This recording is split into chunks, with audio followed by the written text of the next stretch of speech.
The knock came at 10:47 p.m., three sharp raps that cut through the hum of the dishwasher.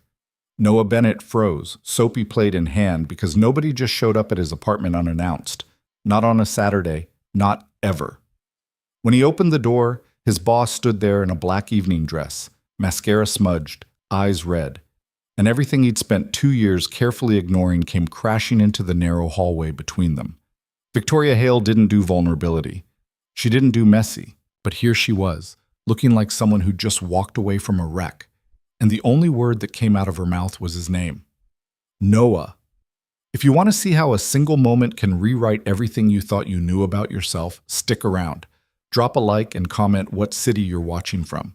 I want to see how far this story travels. Noah Bennett had never been good at lying to himself.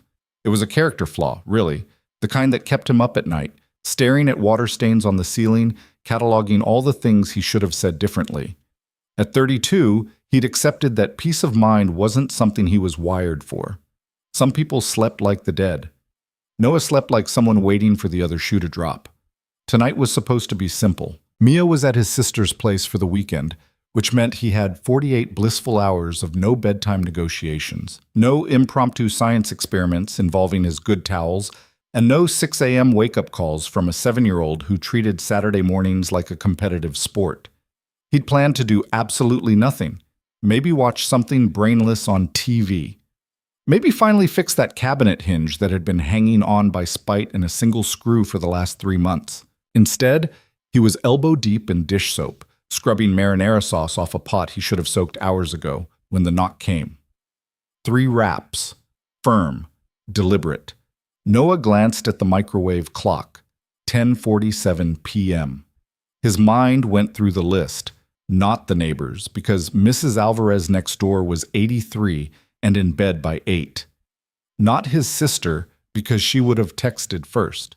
Not a delivery, because he hadn't ordered anything. That left exactly 2 options. Either someone had the wrong apartment, or something was wrong. He dried his hands on a dish towel and crossed the small living room in 6 steps. The apartment wasn't much. Studio adjacent, if he was being generous. 1 bedroom for Mia, a pull-out couch for himself, a kitchen the size of a closet. But it was clean. It was theirs.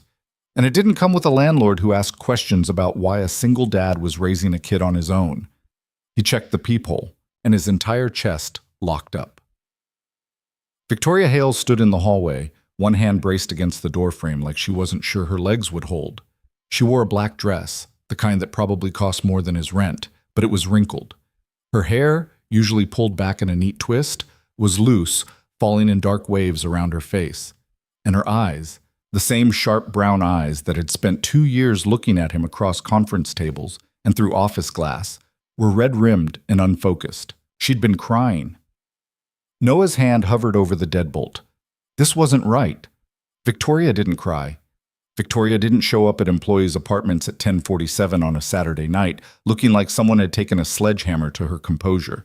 Victoria was the woman who'd once fired a district manager in the middle of a quarterly review without raising her voice. She was controlled, precise, untouchable, and she was standing outside his door. He opened it. Noah.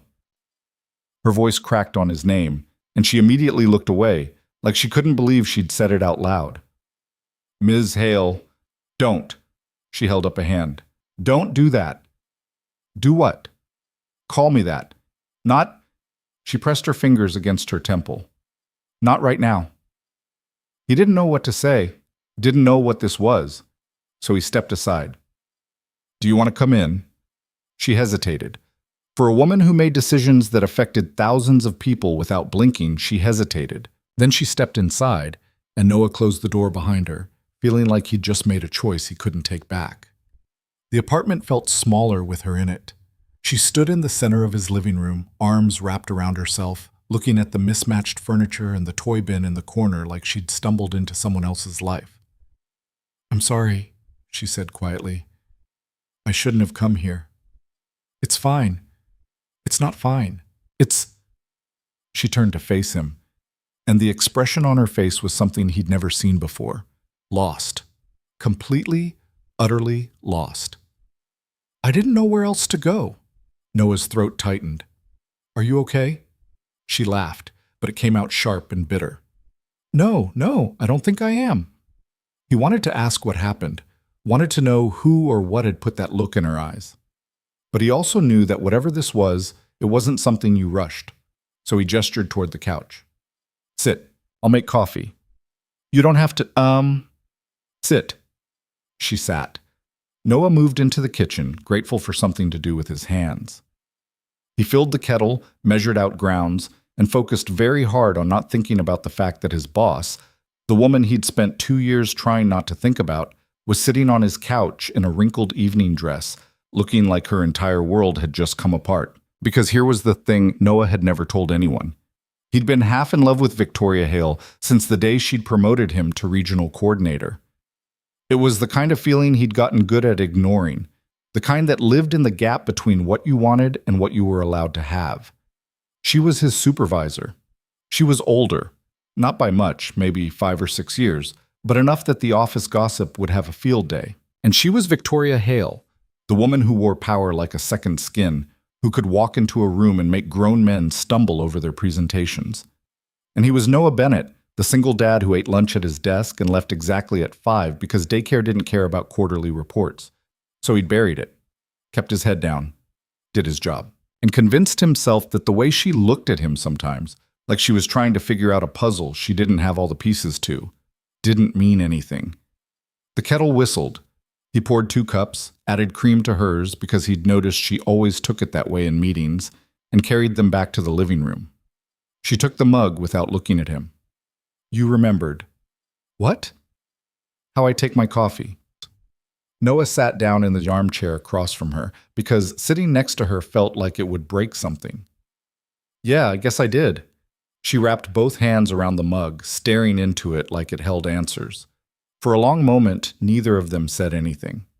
The dishwasher hummed in the background. A car passed on the street below. Then Victoria spoke. I went on a date tonight. Noah's stomach dropped. Oh.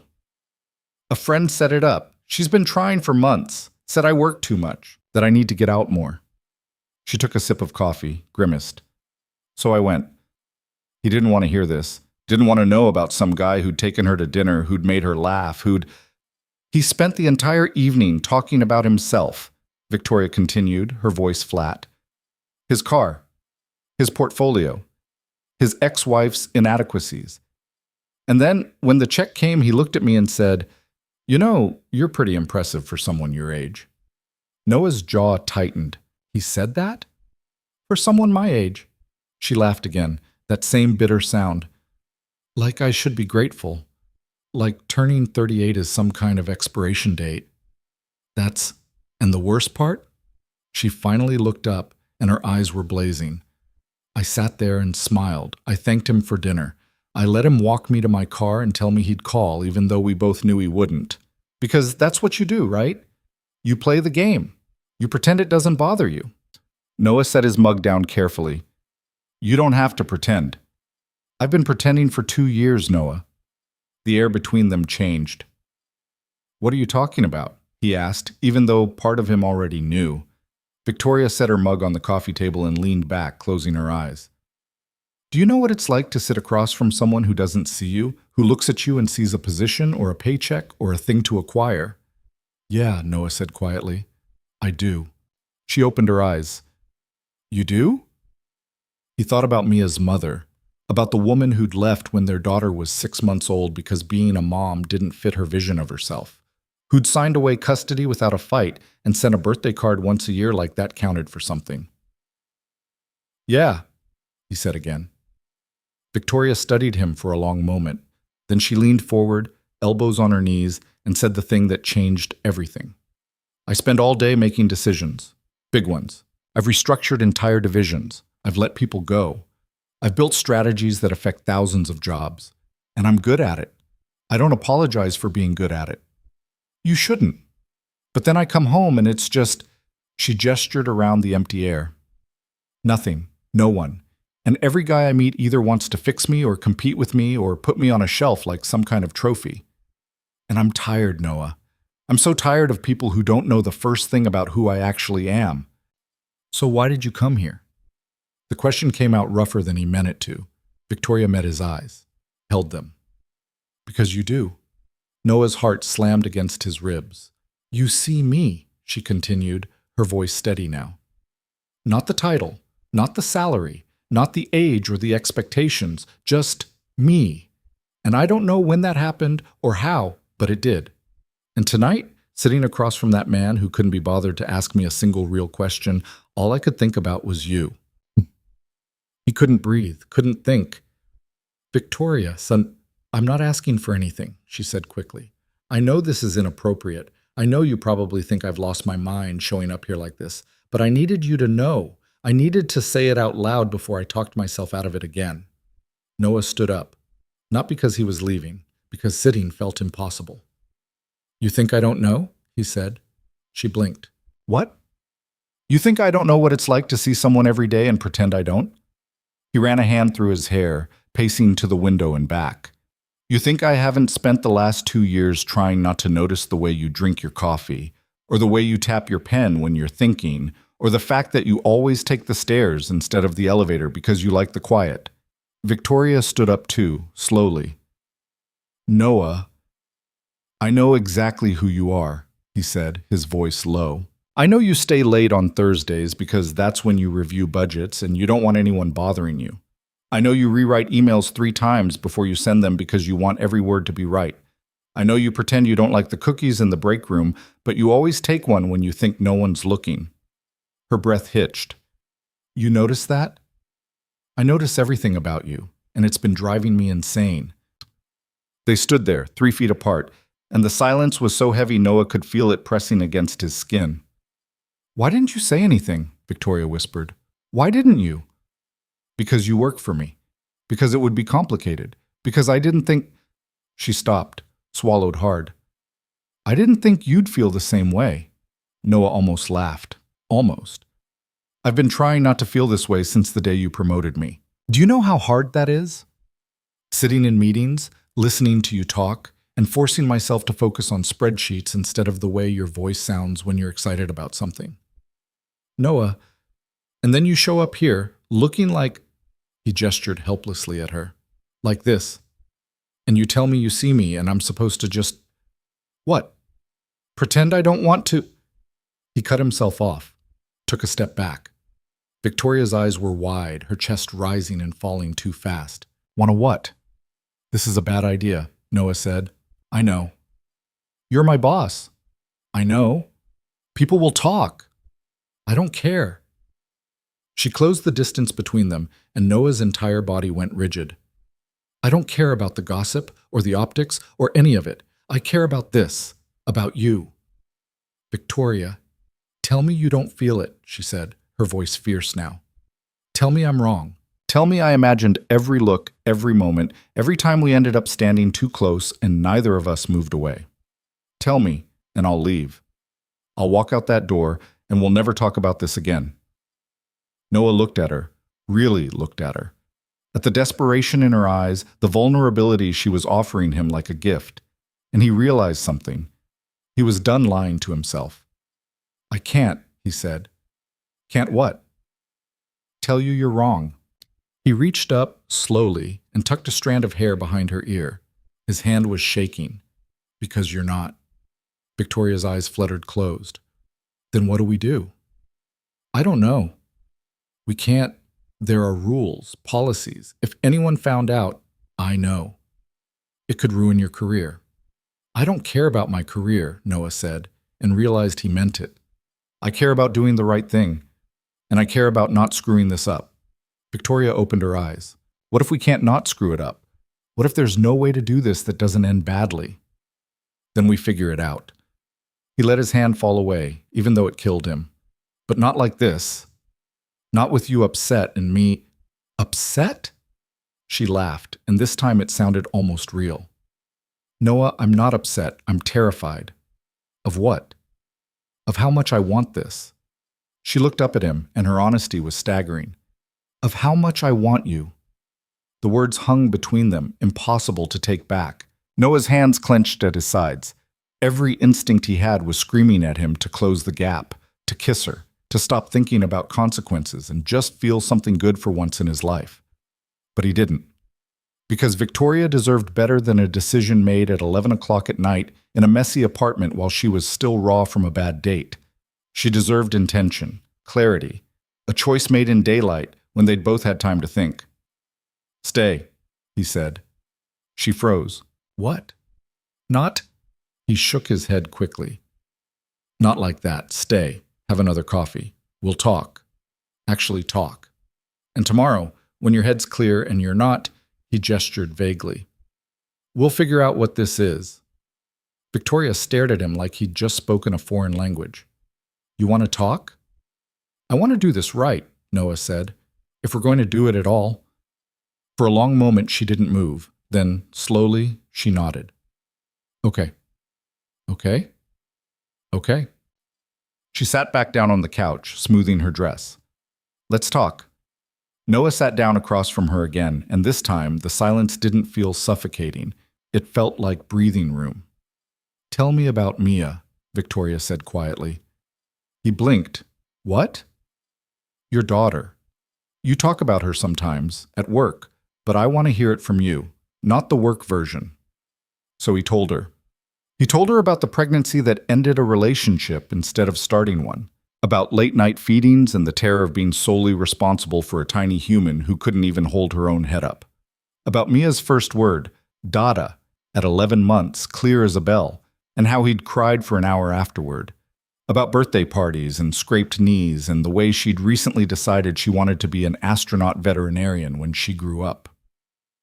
And Victoria listened, actually listened, asked questions, laughed in the right places. Then she told him about her own life, about parents who'd measured success in corner offices and salaries, about a marriage that ended before 30 because her ex-husband couldn't handle being married to someone more ambitious than he was, about building a career that people respected but left her eating dinner alone most nights. They talked until 1 in the morning. And somewhere in those hours, Noah realized something. This wasn't just attraction. It wasn't just loneliness or convenience or the thrill of something forbidden. This was real. When Victoria finally stood to leave, Noah walked her to the door. She paused in the threshold, one hand on the frame. "Thank you," she said. "For what?" "For not," she smiled, small and tired, "for talking to me like a person." "You are a person, Victoria." "I know, but most people forget that." She left, and Noah stood in his empty apartment, staring at the 2 coffee mugs on the table, and knew that everything had just changed. He didn't sleep that night, just lay on the pull-out couch, staring at the ceiling, replaying every word, every look, the way her voice had cracked when she said his name, the way his hands had shaken when he touched her hair. By the time the sun came up, he'd made a decision. Whatever this was, whatever it could be, he wasn't going to run from it. But he also wasn't going to let it cost Victoria everything she'd built. If they were going to do this, they were going to do it right, which meant boundaries, transparency, and probably a conversation with HR that would make them both want to crawl under a desk. His phone buzzed at 7 a.m. A text from Victoria. "Can we meet?" "Somewhere not work, not your place." Noah typed back. "When?" "Today." "Noon. There's a coffee shop on Maple, the one with the blue awning. I'll be there." He showed up 15 minutes early, ordered a black coffee he didn't drink, sat by the window and watched people pass by, wondering if any of them had ever felt this particular brand of terrified hope. Victoria arrived exactly at noon. She wore jeans, actual jeans, and a sweater, and her hair was pulled back in a ponytail. She looked younger, softer. She slid into the seat across from him and folded her hands on the table. "I've been thinking," she said. "So have I." "This can't happen the way it is now," she continued, like she'd rehearsed it. "Not with the reporting structure, not with you directly under me. It's not fair to you, and it's not sustainable."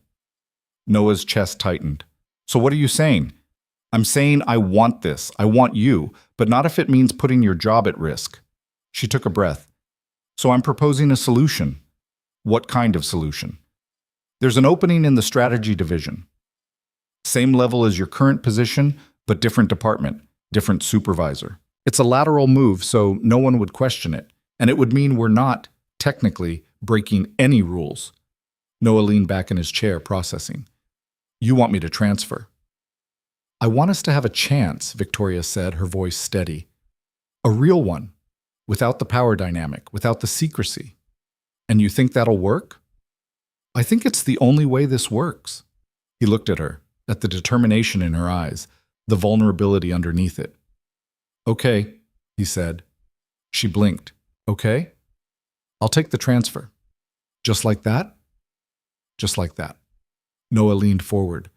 But I need you to understand something. I'm not doing this because you told me to. I'm doing it because I want a future where I don't have to pretend I don't care about you, where we can figure out what this is without looking over our shoulders. Does that make sense? Victoria's eyes were bright. Yeah, it does. They sat there in a coffee shop on Maple Street and made a plan. It wasn't perfect. It wasn't even close to simple, but it was honest. And for the first time in 2 years, Noah felt like he could breathe. So what now? He asked. Victoria smiled, a real smile, the kind he'd only seen glimpses of before. Now we do this right. Yeah? Yeah. Noah reached across the table, let his hand rest next to hers, not quite touching, and Victoria, after a moment, closed the distance, their fingers intertwined. And everything else, the risks, the complications, the questions, could wait. The transfer paperwork went through faster than Noah expected. 5 business days, and suddenly he had a new desk on the 4th floor, a new supervisor named Marcus Chen who spoke in clipped sentences and drank kombucha like it was water, and a calendar full of strategy meetings that made his old job look like a vacation. He'd expected the change to feel clean, a line drawn, problem solved. Instead, it felt like walking a tightrope in the dark. Because the thing nobody told you about office romances, even the ones that technically followed the rules, was that hiding in plain sight was its own special kind of exhausting. They couldn't be seen together too much, couldn't have lunch in the cafeteria at the same time, couldn't linger near each other's desks or show up to the same meetings unless it was absolutely necessary. And every time Noah passed Victoria in the hallway, he had to force himself to nod politely and keep walking, like his entire body wasn't screaming to stop and just look at her for 5 seconds. It was torture. But it was also worth it, because the moments they did have, the ones carved out in coffee shops across town or in her car parked 2 blocks from his apartment, felt like breathing after being underwater too long. The first real date happened on a Wednesday. Noah had picked Mia up from school, helped her with homework, made dinner, supervised the nightly battle over why brushing teeth was non-negotiable, and finally collapsed on the couch at 8:30. His phone buzzed. Victoria. Are you free? He stared at the message. Mia was asleep. His sister was on speed dial for emergencies, and he'd spent the last week seeing Victoria only in stolen moments that left him feeling like a teenager sneaking around. Noah. Give me 20 minutes. He called his sister. Bribed her with the promise of watching Mia this weekend so she could have a break. Threw on a clean shirt, checked his reflection in the bathroom mirror and decided he looked acceptable, if a little sleep-deprived. Victoria picked him up 2 blocks away in her silver sedan because even though they were technically allowed to be together now, the optics of her car parked outside his building felt risky. Hey, she said when he slid into the passenger seat. Hey. She looked at him for a moment, like she was checking to make sure he was real. Then she pulled away from the curb, heading east. Where are we going? Noah asked. You'll see. They ended up at a small Italian place in a neighborhood neither of them frequented, the kind of restaurant with checkered tablecloths and candles and wine bottles, and exactly 0 chance of running into anyone from work. The hostess seated them in a corner booth, and Noah realized this was the first time they'd sat across from each other, without the weight of professionalism between them. It should have felt easier. It didn't. You look nervous, Victoria said, studying him over the top of her menu. I am nervous. Why? Because this is... Noah gestured vaguely at the table, the restaurant, the space between them. This is real now. It's not just conversations at midnight or texts during lunch breaks. It's a date. Victoria set down her menu. Does that scare you? A little. Does it scare you? Terrifies me. She said it so matter-of-factly that Noah almost laughed. Great. So we're both terrified. Seems like it. The waiter appeared, took their orders, disappeared. Noah watched Victoria trace the rim of her water glass with one finger, a gesture he recognized as her thinking face. What? He asked. I keep waiting for the other shoe to drop, she admitted. For you to realize this is too complicated, that I'm too much work. You're not too much work. You don't know that yet. Yeah, I do. Noah leaned forward. You think I didn't notice how you handle stress? Or how you close yourself off when things get hard? I've worked for you for 2 years, Victoria. I've seen you at your worst. She raised an eyebrow. And you're still here? I'm still here. Why? It was the same question she'd asked in different ways a dozen times now, like she couldn't quite believe the answer. Because your worst is still better than most people's best, Noah said simply. And because I don't want easy, I want real. Victoria's expression softened. You're annoyingly decent, you know that. I've been told. Dinner arrived. They ate and talked about nothing important. Movies they'd seen, books they'd started and never finished. The absurdity of Marcus Chen's kombucha obsession. It was easy. Comfortable.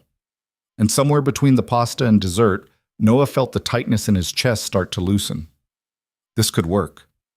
They stayed until the restaurant closed, then sat in her car in the parking lot because neither of them wanted the night to end. I should get back, Noah said eventually, glancing at his phone. Nearly midnight. I know. Neither of them moved. This is the part where you drive me home, Noah pointed out. I know that too. Victoria turned to face him, and in the dim light from the street lamp outside, she looked younger, less guarded. Can I ask you something? She said. Yeah. Do you ever regret it, taking the transfer, making this complicated? Noah didn't hesitate. No? Not even a little? Not even a little. He reached over, took her hand. Do you? I regret that it had to happen this way, Victoria said quietly. That you had to uproot your entire job because I couldn't keep my feelings to myself. Hey, Noah squeezed her hand. I chose this. You didn't make me do anything. I know, but still. No buts. We're here. We made a choice. And so far, I don't see any reason to regret it. She looked at him for a long moment. Then she leaned across the console and kissed him. It wasn't the first time. They'd kissed in her apartment 3 days after the coffee shop conversation, a tentative thing that had left them both shaking. But this felt different, deliberate, like a promise. When she pulled back, her eyes were bright. Take me home with you, she whispered. Noah's brain short-circuited. What? I don't want tonight to end. I don't want to drop you off and drive back to my empty apartment and pretend I'm okay with only seeing you in pieces. Victoria, I know it's fast. I know we said we'd take this slow, but I'm tired of slow. I'm tired of careful. She cupped his face with both hands. I want to wake up next to you just once, just to know what it feels like. Noah's heart was trying to beat its way out of his chest. Mia's at home. I know. She'll have questions. I know that too. Are you sure? Victoria smiled. I've never been more sure of anything. Noah kissed her again, hard and quick. Then he pulled out his phone and texted his sister. Change of plans. Can you keep Mia tomorrow too? His sister's response was immediate. Everything okay? Yeah, better than okay. You owe me details. Later. Thanks, Em. He looked at Victoria. Okay. Okay. Take me home. They didn't talk much on the drive back. Noah's hand rested on her thigh, and she covered it with hers, and the silence felt full instead of empty. His apartment looked exactly the way he'd left it. Dishes in the sink, Mia's drawings scattered across the coffee table, the pull-out couch still unmade from this morning. Noah felt a flash of embarrassment, but Victoria just kicked off her heels and looked around like she was memorizing the space. It's not much, Noah started. It's yours, she said. That makes it enough. She walked over to the refrigerator where Mia's artwork covered every available inch. Crayon drawings of stick figure families, a lopsided cat, a spaceship that looked more like a potato. She's talented, Victoria said. She's 7. Everything's talented at 7. Still, Victoria traced one of the drawings with a fingertip. You can tell she's happy. How? The colors. Happy kids use bright colors. Sad kids stick to grays and browns. Noah came up behind her, wrapped his arms around her waist. You know a lot about kids for someone who doesn't have any. I read. Of course you do. She turned in his arms, looped hers around his neck. Are you going to feed me terrible coffee again, or are we just going to stand here? I make decent coffee, actually. Prove it. So he did. Made a fresh pot, pulled out the good mugs, the ones without chips. They sat on the couch, the actual couch this time, not separated by space and fear, and talked until 2 in the morning. Victoria told him about the promotion she'd turned down last year because it would have meant relocating to the East Coast. About her mother, who called once a month to ask when she was going to settle down and give her grandchildren. About the recurring dream she had where she showed up to a meeting and realized she'd forgotten to wear pants. Noah told her about the first time Mia called him Daddy instead of Dada, and how he'd had to leave the room because he'd started crying. About his own parents, who'd died in a car accident when he was 23, leaving him alone in a way he still hadn't fully processed. About the guilt he carried for not being enough, not successful enough, not patient enough, not present enough. "You're enough," Victoria said fiercely. "You're more than enough." "How do you know?" "Because Mia's happy, and happy kids don't come from parents who aren't enough." Noah kissed her, and this time it didn't stop. They moved to his bedroom, the one that was barely big enough for a queen mattress and a dresser. Clothes came off in the dark, dropped carelessly on the floor, and when Victoria pulled him down onto the bed, Noah felt like every careful wall he'd built over the last 2 years had finally, completely crumbled. Afterward, they lay tangled in sheets that smelled like detergent and exhaustion, and Noah couldn't remember the last time he'd felt this settled. "Stay," he murmured against her hair. "I'm not going anywhere." "Good." He fell asleep with her head on his chest and her arm draped across his stomach, and for the first time in longer than he could remember, he didn't dream about shoes dropping. Morning came too soon. Noah woke to sunlight streaming through the blinds and the sound of his phone buzzing on the nightstand. He reached for it blindly, squinting at the screen. 6:30. A text from his sister. "Mia wants to know if she can have pancakes for breakfast." "I told her I don't do pancakes. She's devastated." Noah smiled, typed back. "Tell her I'll make them tomorrow. Extra chocolate chips. You spoil that kid. That's my job." He set the phone down and turned to find Victoria awake, watching him. "Morning," she said. "Morning. That was about Mia?" "Yeah. She's negotiating breakfast terms." Victoria laughed softly. "Does she always negotiate?" "Always. Kid could run a Fortune 500 company." "Wonder where she gets that from."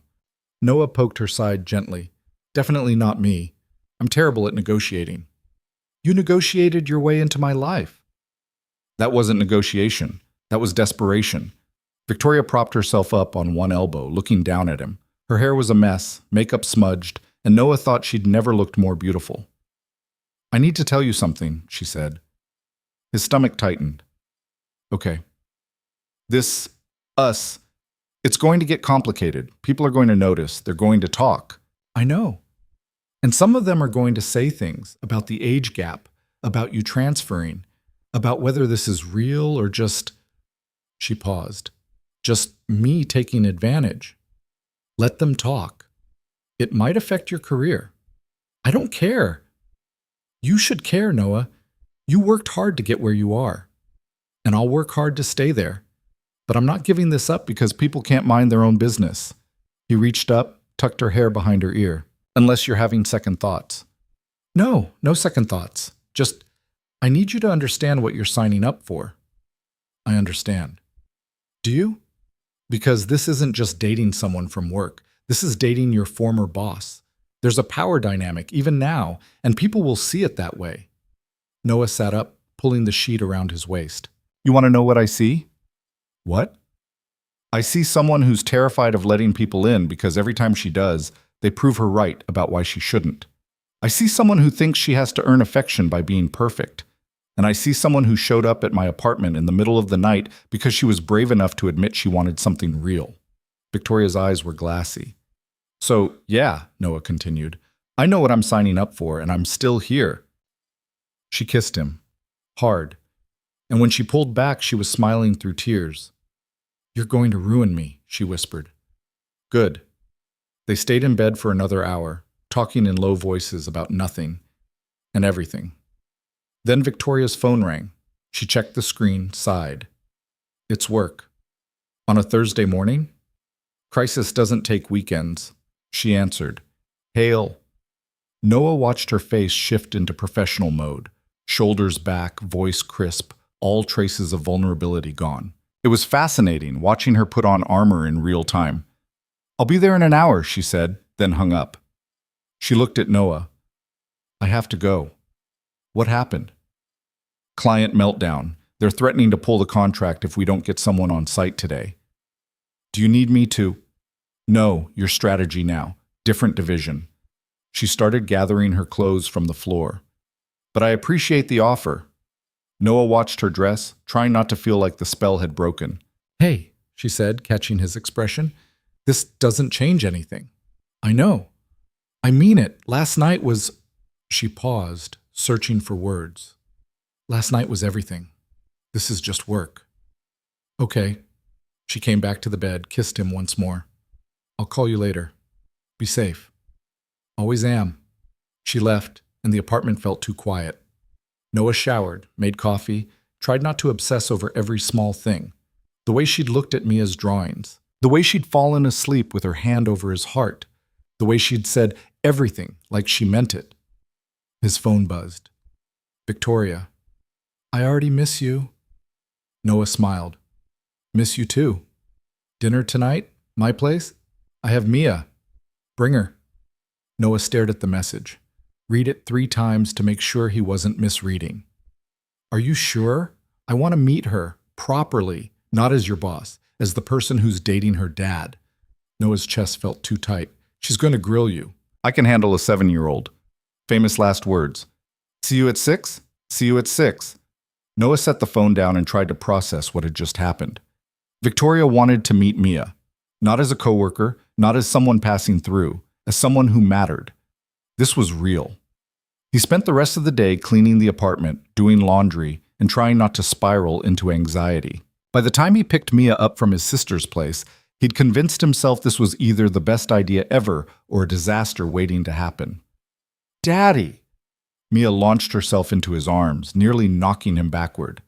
"Hey, Bug, miss me?" "So much. Aunt Emma doesn't make pancakes." "I heard. Tragic." Emma appeared in the doorway, smirking.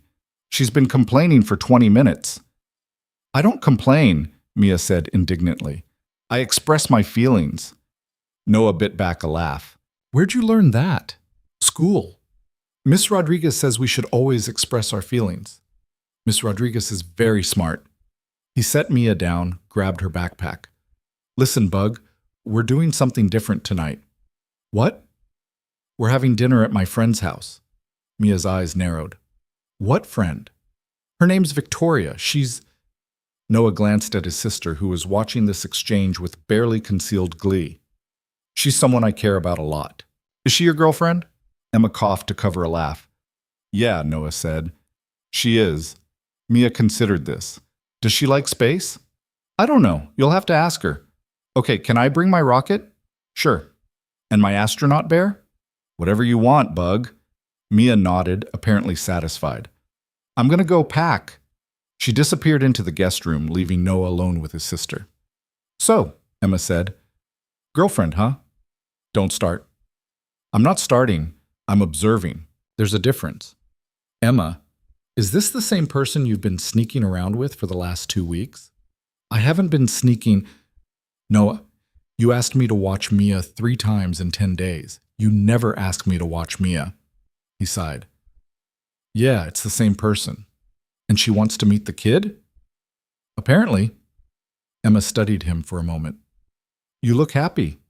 "I am happy." "Good. You deserve it." She poked him in the chest. "But if she hurts you, I'm going to make her life very difficult." "Noted. I mean it. I've got contacts." "You work at a dentist's office." "Exactly. I know things." Noah laughed despite himself. "I'll keep that in mind." Mia reappeared with her backpack, stuffed rocket, and astronaut bear. "Ready?" They said goodbye to Emma and drove across town to Victoria's building. It was nicer than Noah's, actual security, a doorman, an elevator that didn't make concerning sounds, and Mia spent the entire ride up staring at the buttons like they held the secrets of the universe. "She lives on the 10th floor?" Mia whispered. "Yeah." "That's so high." "It is pretty high." "Do you think she can see space from up here?" Probably not, Bug. The elevator dinged. They stepped into a hallway that smelled like expensive candles, and Noah found himself smoothing his shirt nervously. Mia grabbed his hand. It's okay, Daddy. I'll protect you. He squeezed her fingers. Thanks, Bug. Victoria opened the door before they could knock. She'd changed into jeans and a sweater, her hair down, looking nothing like the woman who'd left his apartment in crisis mode this morning. Hi, she said. Hi.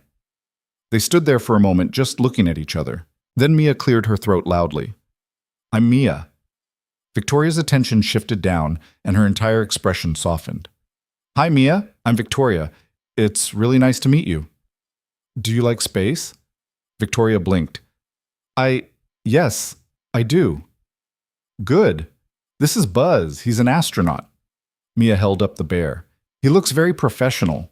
He is. He's been to Mars 3 times. Wow, that's impressive. Mia nodded seriously. Can we come in now?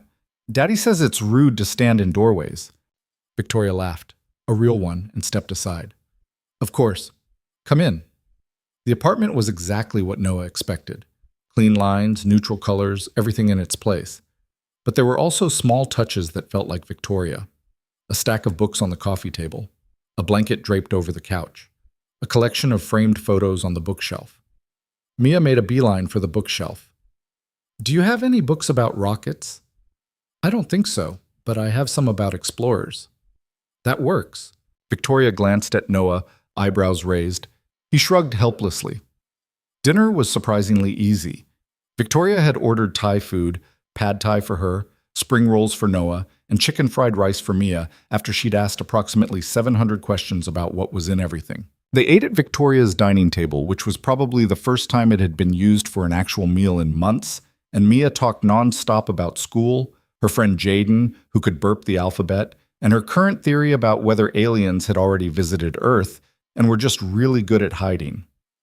Victoria listened to all of it with genuine interest, asking questions and laughing in the right places, and Noah felt something in his chest crack open. This could actually work. After dinner, Mia insisted on showing Victoria her rocket, which led to a 20-minute discussion about propulsion systems that was way over Noah's head. He watched them from the couch, his daughter explaining thrust-to-weight ratios with the confidence of someone who'd watched way too many YouTube videos, and Victoria nodding along like this was the most important conversation she'd ever had. Eventually, Mia yawned. Someone's tired, Noah said. I'm not tired. Bug. Okay, maybe a little tired. Victoria smiled. It's been a long day. Mia looked at her seriously. Are you going to be Daddy's girlfriend forever? The room went very quiet. Victoria glanced at Noah, then back at Mia. I'd like to be, if that's okay with you. Mia thought about this. Do you make pancakes? I've never tried. Daddy makes really good pancakes. I've heard. Okay, you can be his girlfriend. Mia yawned again. But you have to learn about rockets. Deal. Noah stood, scooped Mia into his arms. Say goodnight. Good night, Victoria. Thanks for dinner. Good night, Mia. Thanks for teaching me about space. Noah carried her to the guest room Victoria had set up, just a bed and some extra blankets, but Mia was asleep before her head hit the pillow. He came back to find Victoria standing by the window, arms wrapped around herself. That went well? He said. She turned. She's amazing. She liked you. How can you tell? She shared Buzz. She never shares Buzz. Victoria's smile was small and fragile. I was terrified. I know. I kept thinking I'd say the wrong thing, that she'd hate me. Noah crossed the room, pulled her into his arms. She doesn't hate you, and even if she had questions, we would have figured it out. Victoria rested her head against his chest. I've never done this before. Done what? This. The whole meeting the kid thing, being part of someone's actual life. You're doing fine. Am I? Yeah. He kissed the top of her head. You really are. They stood there for a while, just holding each other. Then Victoria pulled back just enough to look up at him. Stay tonight, she said. Both of you. You sure? I have a guest room. Mia's already asleep, and I don't... She paused. I don't want you to leave. Noah cupped her face. Okay. Okay? We'll stay. Relief flooded her expression. Good. They moved to the couch, turned on something mindless on TV, and sat curled together in the dark. Noah felt Victoria's breathing slow, felt her relax against him, and thought about how strange it was that a month ago this would have been impossible. Hey, he said quietly. Hmm? I'm glad you knocked on my door. Victoria tilted her head up. Yeah? Yeah? She kissed him, soft and slow, and Noah thought maybe, just maybe, they were going to be okay. The first crack in their carefully constructed privacy came on a Tuesday.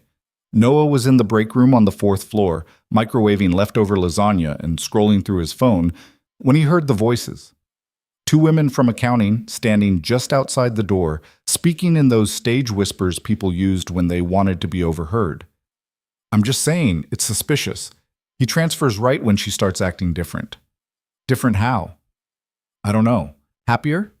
She smiled at me in the elevator last week. Victoria Hale doesn't smile. Maybe she's just in a good mood. For 3 weeks straight? Come on, Sarah, connect the dots. Noah's stomach dropped. He kept his eyes on his phone, pretending he hadn't heard, but his heart was hammering. The microwave beeped. He grabbed his food and headed back to his desk, avoiding eye contact with everyone he passed. When he got to his cubicle, he texted Victoria. People are talking. Her response came 2 minutes later. I know. What do we do? Nothing. Let them talk. Victoria. We're not breaking any rules, Noah. We don't owe them explanations. He wanted to believe her, wanted to think it was that simple, but the knot in his stomach told him otherwise. That night he brought it up over dinner at his place. Mia was at the table building a tower out of broccoli and ignoring her chicken, while Victoria sat across from him looking exhausted. Bug, eat your food, not your architecture, Noah said. I'm making a spaceship. Make it after you eat 3 bites. Mia sighed dramatically but complied. Victoria watched the exchange with something that might have been amusement. You're good at that, she said quietly. At what? The parent thing. Knowing when to push and when to let it go. Noah shrugged. I've had 7 years of practice, still mess it up half the time. You don't mess it up. You haven't seen me at 3 a.m. when she's had a nightmare, and I'm trying to explain why monsters aren't real while also wondering if I paid the electric bill. Victoria smiled, but it didn't reach her eyes. She'd been off since she arrived, distracted, tense, like she was bracing for something. After Mia went to bed, Noah found Victoria on the couch, staring at nothing. Okay, he said, sitting next to her. What's going on? Nothing. Don't do that. Do what? Shut me out. He took her hand. Talk to me. Victoria was quiet for a long moment. Then she said, I got called into HR today. Noah's blood went cold. What? Someone filed a complaint, anonymous, said there's a conflict of interest between us and that the transfer was suspicious. But we followed protocol. You made sure. I know, and HR knows. They reviewed everything, confirmed we're in the clear. She looked at him. But they also suggested we might want to be more discreet. Discreet. Their word, not mine. Noah felt anger rising in his chest. So what? We're supposed to hide, pretend we don't know each other? That's not what they said. But that's what they meant. Victoria pulled her hand away, stood up, paced to the window. They're covering their bases, Noah, making sure nothing comes back on the company. It's not personal. It feels personal. Well, it's not. Her voice was sharp now, defensive. This is how corporate works. You know that. Yeah, and it's ridiculous. Maybe, but it's reality. Noah stood too, frustration boiling over. So what do you want to do? You want to stop seeing each other at work? Stop having lunch? Pretend we're strangers? I don't know.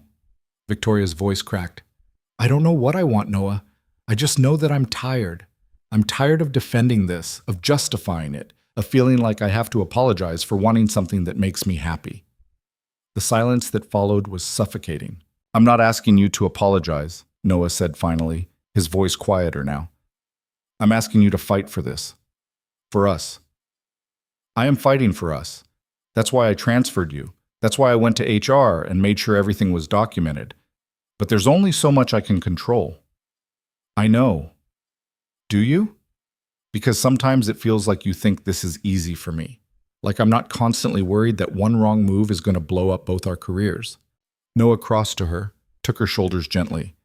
I don't think it's easy. I know it's not. But we can't let them win. Who's them? Everyone who wants to make this harder than it needs to be. Everyone who can't mind their own business. Victoria's eyes were wet. What if they're right? What if this is too complicated? It's not. How do you know? Because I love you. The words were out before he could stop them, hanging in the air between them like a confession and a dare. Victoria stared at him. What? Noah swallowed hard. I love you. I know it's fast, and I know we're still figuring things out, but I do. And I need you to know that before you decide this is too hard. She didn't say anything, just looked at him with an expression he couldn't read. Then she kissed him, hard and desperate, like she was trying to prove something to herself. When she pulled back, she was crying. I love you too, she whispered. And that terrifies me. Why? Because I've never had something I was this afraid to lose. Noah pulled her close, held her while she shook. You're not going to lose me. You can't promise that. Watch me. They stayed like that for a while, wrapped in each other in the middle of his tiny living room, and Noah thought about how unfair it was that loving someone came with so much fear attached. The next few weeks were a study in controlled chaos. At work, they were professionals. Polite nods in hallways. Brief, impersonal emails. No lingering conversations. It was excruciating, but it was necessary. Outside of work, they tried to carve out normalcy. Dinners at Victoria's place. Movie nights with Mia. Weekends where they pretended the rest of the world didn't exist. But the cracks kept showing. Mia started asking why Victoria couldn't come to her soccer games. Noah couldn't explain that having his girlfriend show up to a weekend event where half his coworkers' kids also played felt risky. So he made excuses. Work. Scheduling conflicts. Things a 7-year-old couldn't argue with but didn't quite believe. Victoria started staying late at the office more often, not because she had to, but because being there felt simpler than navigating the minefield of their relationship. Noah understood it, but it still stung. They were trying, but trying felt like running on a treadmill. Lots of effort, no actual movement. The breaking point came on a Friday. Noah was leaving work, heading to pick up Mia from after-school care, when he ran into Derek Simmons in the parking garage. Derek worked in sales, had the kind of aggressive friendliness that felt like a con, and had never bothered to learn Noah's name before the transfer. Bennett! Derek called out, jogging to catch up. Hey man, got a second? Noah really didn't, but he stopped. What's up? Derek grinned, the kind that didn't reach his eyes. Just wanted to say congrats. On the promotion strategy division, right? It was a lateral move. Sure, but still, nice timing. What's that supposed to mean? Derek's grin widened. Nothing, just interesting, you know?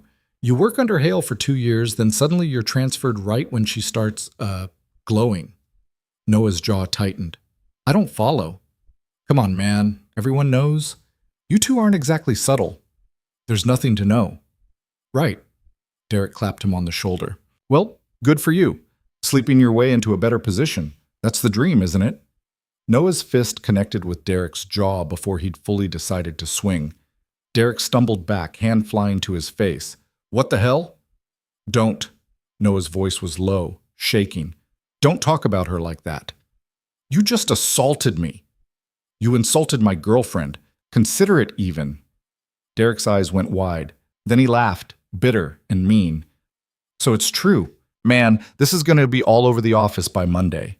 Noah's stomach dropped. Derek, you just confirmed it, genius. Thanks for that. Derek backed toward his car, still holding his jaw. Hope she was worth it. Noah stood there in the parking garage, watching Derek drive away, and felt his entire world tilt sideways. He'd just made everything worse.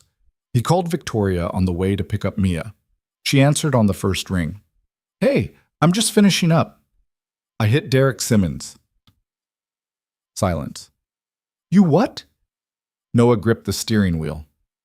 He said something about you, about us, and I hit him. Noah, I know I shouldn't have, but he was standing there, smirking, saying I slept my way into the transfer, and I couldn't let him talk about you like that. More silence, then quietly, what exactly did he say? Noah told her, every word, And with each sentence, he heard the weight settling into Victoria's breathing. "This is bad," she said finally. "I know. He's going to report this. You could be fired." "I know that too." "Then why did you do it?" "Because I love you." The words came out louder than he meant. "Because I'm tired of people treating this like it's something dirty. Like you're something dirty. You're not. We're not. And I wasn't going to stand there and let him." "Noah." Her voice was firm now, the executive voice she used in meetings. "Listen to me. You need to get ahead of this. Go to HR first thing Monday. Report it yourself. Explain what happened. Victoria, don't argue. Just do it. And whatever happens, we deal with it. Together." Noah's throat was tight. "Okay. I mean it. We're not running from this." "Okay. I'll talk to my lawyer, see what our options are." "Your lawyer?" "Noah, this could get messy. I need to be prepared." He wanted to argue, wanted to say it wouldn't come to that. But he couldn't. "Okay," he said again. "Pick up Mia. Go home. We'll figure this out tomorrow. Victoria, I love you. Remember that." The line went dead. Noah picked up Mia in a daze. She chattered the whole way home about her day, something about Jaden eating paste and the teacher yelling, but Noah couldn't focus. His mind kept replaying the punch. Derek's face, the sound of his own voice saying girlfriend like it was a challenge. He'd been so stupid. That night, after Mia was asleep, Noah sat on his couch and stared at his phone. Part of him wanted to call Victoria back. Part of him wanted to drive to her apartment and apologize. But mostly, he just felt tired. His phone buzzed. A text from an unknown number. "Heard you had an eventful afternoon. Careful, Bennett. Assault charges are a bad look." Noah stared at the message. Then he blocked the number and threw his phone across the room. Saturday morning came too early. Noah woke up to Mia jumping on his bed, demanding pancakes, and for a few blissful seconds, he forgot about Derek Simmons and parking garages and the fact that he might have just destroyed everything. Then reality crashed back in. He made pancakes, lots of them, with chocolate chips and whipped cream and all the sugar Mia could handle, because if he was going to spiral into anxiety, at least his daughter would have a good breakfast. Victoria showed up at 10. She looked like she hadn't slept. Dark circles under her eyes, hair pulled back in a messy bun, wearing sweatpants and a t-shirt Noah had never seen her in. "Hey," she said when he opened the door. "Hey." Mia appeared behind him. "Victoria, do you want pancakes? Daddy made 1,000,000. Victoria managed a smile. "Maybe later, sweetheart. Can I talk to your dad for a minute?" "Okay. I'll be in my room, building rockets." She disappeared and Noah stepped aside to let Victoria in. They stood in the entryway, neither quite sure where to start. "I talked to my lawyer," Victoria said finally. "And?" "And if Derek reports the assault, you're probably looking at a formal investigation, maybe suspension, possibly termination, depending on how hard he pushes." Noah's chest tightened. "Great. But if you report it first, if you frame it as self-defense against verbal harassment, you might have a chance." "Might. It's not a guarantee, Noah, but it's better than waiting for him to control the narrative." He nodded, feeling numb. "There's something else," Victoria said, her voice quieter now. "What?" "I think I should step back." Noah's head snapped up. "What?" "From us. Temporarily. Just until this blows over." "Are you serious?" "Noah, if we're together during an investigation, it looks worse. It looks like I'm influencing the outcome, like I'm protecting you." "You should be protecting me.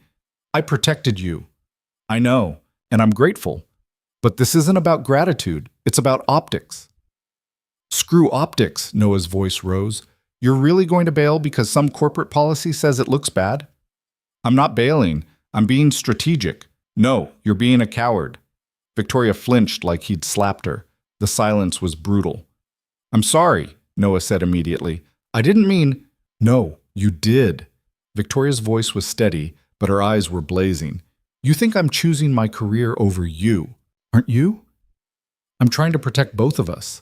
If I stay, if we keep seeing each other during this, they'll use it against you. They'll say I have too much influence, that the investigation is compromised, and then you lose your job anyway, and it's all for nothing." "So what, we just stop? Pretend we don't exist?" For a few weeks, that's all. Just until the investigation is over. Noah laughed, bitter. And what if it takes months? What if Derek drags this out? Then we deal with it. Separately. If that's what it takes. Noah turned away, ran his hands through his hair. I can't believe this. Noah, you said you loved me. You said you weren't going to lose me. I'm not losing you. I'm trying to save you. By leaving. By being smart. Victoria's voice cracked. You think I want this? You think I want to walk away from you and Mia and everything we've built? I don't. But sometimes love means making the hard choice. Don't. Noah's voice was low.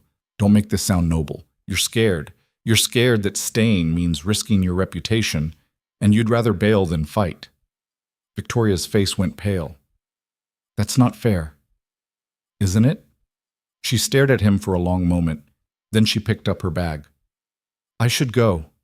Yeah, you should. She walked to the door, then stopped. I do love you, Noah. I need you to believe that. I want to, but you don't. He didn't answer. Victoria left. The apartment felt too quiet. Noah stood in the middle of his living room, listening to Mia sing to herself in her bedroom, and tried to figure out how everything had fallen apart so fast. His phone buzzed, a text from his sister. You okay? You sound weird. He stared at the message, then typed back. Not really. Want to talk? Not yet. Okay, I'm here when you're ready. Noah set the phone down and went to check on Mia. She was sitting on her floor surrounded by Legos, building something that might have been a rocket or might have been a dinosaur. Hey, Bug. She looked up. Did Victoria leave? Yeah. Is she coming back? Noah's throat tightened. I don't know. Mia frowned. Did you have a fight? Sort of. You should say sorry. It's complicated. Grown-ups always say that. Mia went back to her Legos. But sorry is sorry. That's what Ms. Rodriguez says. Noah sat down next to her. You're pretty smart. You know that? I know. She handed him a Lego brick. Here, you can help. So he did. They built rockets and dinosaurs and a castle that Mia insisted was actually a space station. And for a little while, Noah let himself forget about everything else. But that night, after Mia was asleep, the loneliness hit hard. He texted Victoria, I'm sorry for calling you a coward. No response. He waited an hour, then tried again. Can we talk? Still nothing. By midnight, he'd accepted that she wasn't going to answer. Monday morning felt like walking into a firing squad. Noah went to HR first thing, just like Victoria had said. He sat across from a woman named Janet who took notes in a leather portfolio and asked questions in a voice that gave nothing away. So you're reporting an incident with Derek Simmons? Yes. Can you walk me through what happened? Noah did. He kept his voice steady, stuck to the facts, tried not to sound defensive. Janet wrote everything down. And you physically struck Mr. Simmons? Yes. Because of what he said about Ms. Hale. Because of what he implied about both of us? Yes. Janet set down her pen. Mr. Bennett, you understand that physical violence in the workplace is grounds for immediate termination?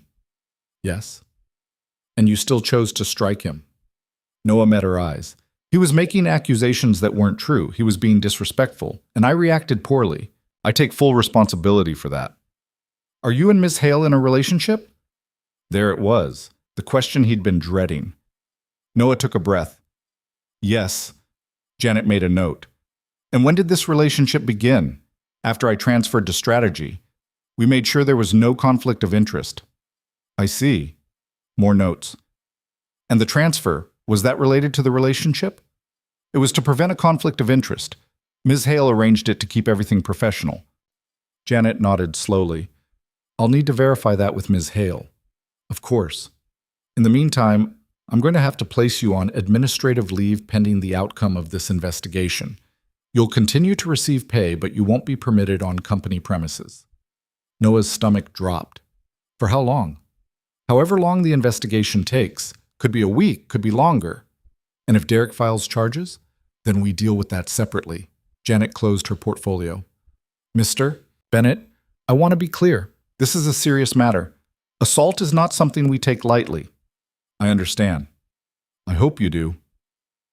Noah left HR feeling like he'd just been handed a death sentence.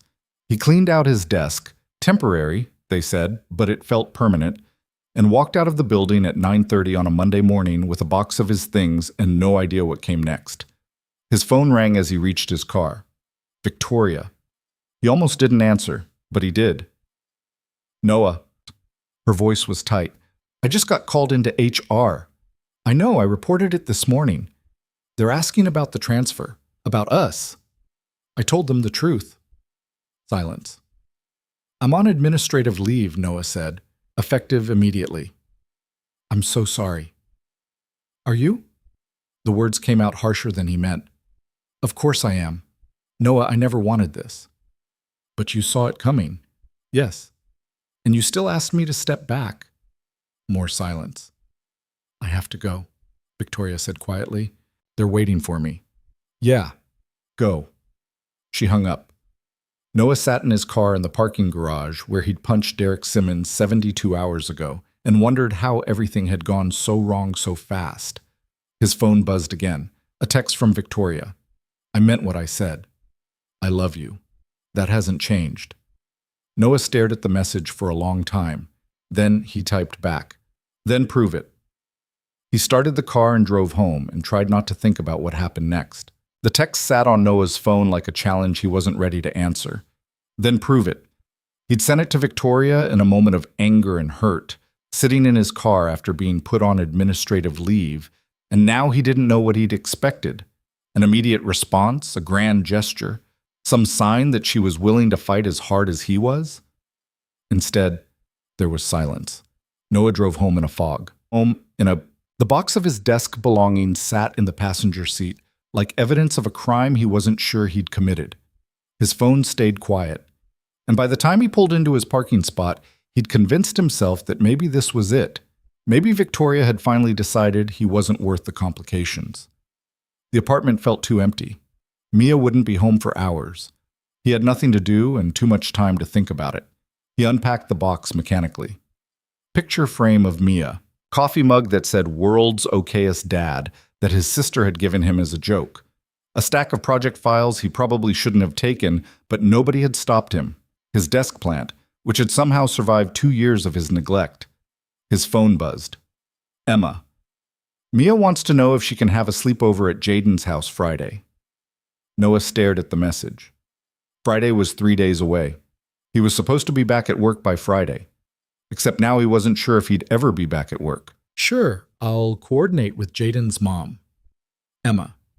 You okay? You're usually more chatty. Long day. Emma. Want to talk about it? Not yet. Emma. Okay, but I'm here when you're ready. Noah set the phone down and went to the kitchen, made coffee he didn't want, stared out the window at nothing, tried not to think about Derek Simmons' smug face or the way Victoria had sounded on the phone. Tired. Resigned, like she'd already accepted defeat. His phone rang. Unknown number. Noah almost didn't answer, but something made him pick up. Hello? Mr. Bennett, this is Richard Kowalski. I'm an attorney.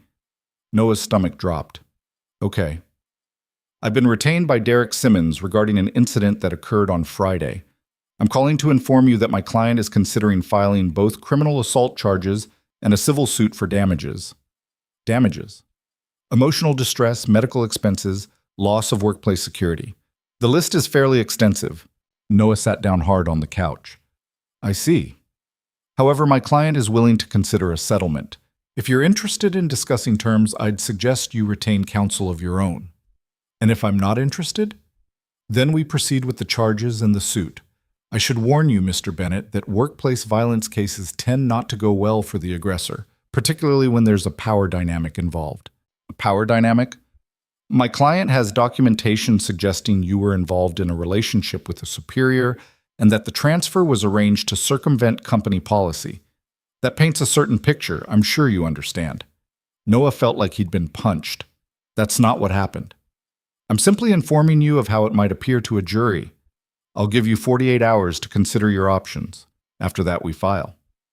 The line went dead. Noah sat there holding his phone, feeling the walls close in. Derek wasn't just making noise. He was coming after him with lawyers and documentation and a story that made Noah look like exactly the kind of person he'd spent his whole life trying not to be. Someone who took shortcuts, who used relationships for advancement, who threw punches because he couldn't control his temper. The worst part was that some of it was true. He had hit Derek. He was in a relationship with his former boss, and no matter how many times he explained the timeline, the transfer, the careful steps they'd taken to do everything right, it still looked suspicious. His phone buzzed, a text from Victoria. "Can we talk?" Not on the phone. In person. Noah's hands were shaking as he typed back, "When? Now, I'm outside." He went to the window. Victoria's car was parked 2 spots down from his building entrance, and she was sitting in the driver's seat, staring at her steering wheel like she was gathering courage. Noah went downstairs. She saw him coming and got out of the car. She looked terrible. Hair in a messy ponytail, no makeup, wearing jeans and a sweater he'd seen her sleep in. Like she'd thrown on the first things she'd found and driven straight here. "Hey," she said. "Hey." They stood on the sidewalk, neither quite sure where to start. "I got a call from Derek's lawyer," Noah said finally. Victoria's face went pale. "What?" "He's threatening criminal charges and a civil suit. Says I have 48 hours to agree to a settlement, or he files." "That son of a—" Victoria cut herself off, pressed her fingers to her temples. Okay, we can deal with this." "Can we?" "Yes. I know someone, a good lawyer. She handles employment cases. I'll call her right now." Victoria, "No, listen to me. Derek doesn't have a case. Not a real one. He provoked you. There were witnesses. And the relationship thing, we have documentation, emails, transfer requests. Everything was done by the book. Except I still hit him. In response to harassment, that matters." Noah shook his head. His lawyer made it sound pretty convincing. The power dynamic angle, the timing of everything. Because that's what lawyers do. They make things sound worse than they are to scare you into settling. Victoria grabbed his hands. "But we're not settling. We're fighting this." "Why?" She blinked. "What? Why are you fighting this? You already stepped back. You already said we should be apart during the investigation. What changed?" Victoria looked at him for a long moment. Then she said, "I went home after we talked, to my apartment, and I sat there in the quiet, and I tried to convince myself that stepping back was the smart move, the strategic one. And I realized I've spent my entire adult life making the smart move, the strategic one. I married the right person on paper, and it ended in divorce. I took the right jobs, climbed the right ladder, said the right things in the right meetings. And you know what I got for it? What? A big empty apartment and a reputation for being excellent at my job and absolutely nothing else that mattered." Her voice cracked. "I don't want to be strategic anymore, Noah. I want to be honest, and honestly, I love you. And I'm not walking away from that because some lawyer is trying to scare us." Noah felt his throat tighten. "Victoria Tashi, I know I screwed up. I know I hurt you by suggesting we step back. But I'm here now, and I'm not going anywhere. So tell me what you need. Tell me how to fix this." "I need to know you're all in," Noah said. "Not strategically, not temporarily. All in no matter what happens." "I am. Even if Derek takes me to court? Even if I lose my job? Even then. Even if people talk? Even if it gets messy?" "Noah." Victoria stepped closer. "I quit." His brain stuttered. "What?"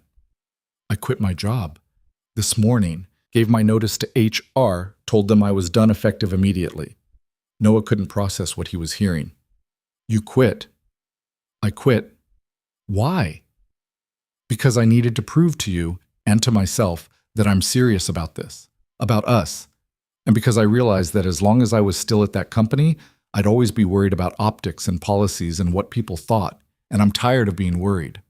Noah stared at her. "You built that career for a decade." "I know." "You were being considered for VP. I know that too. And you just walked away." "I walked toward something better." Victoria cupped his face with both hands. "I walked toward you. Toward a life where I don't have to compartmentalize everything, where I can just be myself and be with the person I love without constantly looking over my shoulder." Noah pulled her into his arms and held on tight. She was shaking, or maybe he was shaking, or maybe they both were. "You're insane," he muttered into her hair. "Probably." "What are you going to do now?" "I don't know yet. Figure it out. I've got savings. I've got contacts. I'll consult, maybe. Start my own thing. The point is, it's my choice now. Not the company's. Not HR's. Mine." Noah pulled back just enough to look at her. "I can't believe you did that." "Believe it." She smiled, wobbly but real. "I'm unemployed and slightly terrified, but I'm yours. If you still want me." "If I still want you," Noah repeated. Then he kissed her, hard and certain, right there on the sidewalk where anyone could see. When they broke apart, Victoria was crying. "Come upstairs," Noah said. "Okay." They went up to his apartment, and this time when they sat on the couch, there was no distance between them. Victoria curled into his side, and Noah wrapped his arm around her shoulders, and they just sat there for a while, breathing. "We need a lawyer," Victoria said eventually. "Yeah. And we need to prepare for the possibility that Derek actually files." "I know. But we're going to be okay." Noah kissed the top of her head. "Yeah, we are." Victoria pulled out her phone and made a call. Noah listened as she explained the situation to someone named Rachel, who apparently specialized in employment law and had handled cases like this before. Victoria was calm, professional, hitting all the key points, but her hand was gripping Noah's the entire time. When she hung up, she said, "Rachel can see us tomorrow morning, 9 a.m. "Us?" "I'm coming with you. I'm a witness, and I'm—" She paused. "I'm your partner in all of this." Noah nodded. "Okay." "Okay?" "Yeah, okay." They sat in silence for a moment. Then Victoria said, "I should probably tell you the other reason I quit." "There's another reason?" "Yeah." She shifted to face him. "I gave my statement to HR before I left. Told them everything Derek said, everything that led up to you hitting him, and I made it very clear that if they terminated you over this, I would make their lives extremely difficult." Noah's eyebrows shot up. "You threatened HR?" "I didn't threaten, I informed. There's a difference." Victoria, "I also might have mentioned that I have documentation of several other instances where Derek has made inappropriate comments to female employees, and that, if this goes badly, I'd be happy to share that documentation with anyone who asks." Noah stared at her. "You have documentation?" "I've been in that company for 10 years, Noah. I notice things, and I keep records." "You're terrifying." "I prefer thorough." She smiled. "The point is, I gave them a very clear picture of what's at stake. For Derek, for the company, and for you. Whether it helps or not, I don't know. But at least they can't say they weren't warned." Noah shook his head in disbelief. "What did they say?" Janet from HR looked like she wanted to crawl under her desk, but she took notes. Lots of notes. "And then you quit." "And then I quit. Seemed like the best time to make an exit." Noah laughed despite everything. "You're unbelievable. I'm effective." "That too." Victoria's phone buzzed. She glanced at it, then showed him the screen. An email from Rachel, the lawyer, confirming the appointment and asking them to bring any documentation they had. "I've got the transfer paperwork," Noah said, "and the emails between us about making sure everything was appropriate. I've got my statement to HR, and the documentation about Derek. Think it'll be enough?" Victoria was quiet for a moment. Then she said, "I think we have a better shot than Derek wants us to believe. But even if we didn't, I'd still fight. Because this isn't just about winning, it's about not letting him intimidate us into giving up." Noah pulled her close again. "When did you get so brave?" "I'm not brave. I'm angry. There's a difference." "You quit your job and threatened HR. That's pretty brave. Or stupid. Maybe both."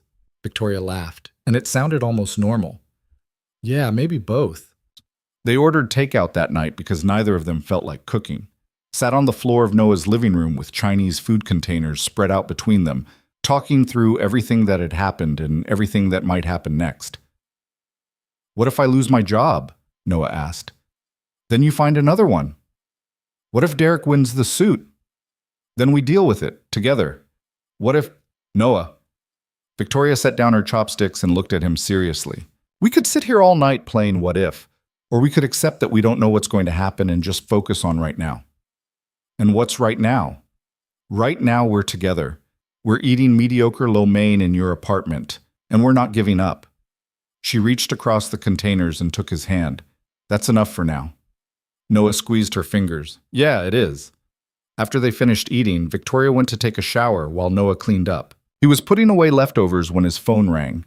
Emma. Hey, he answered. Hey yourself.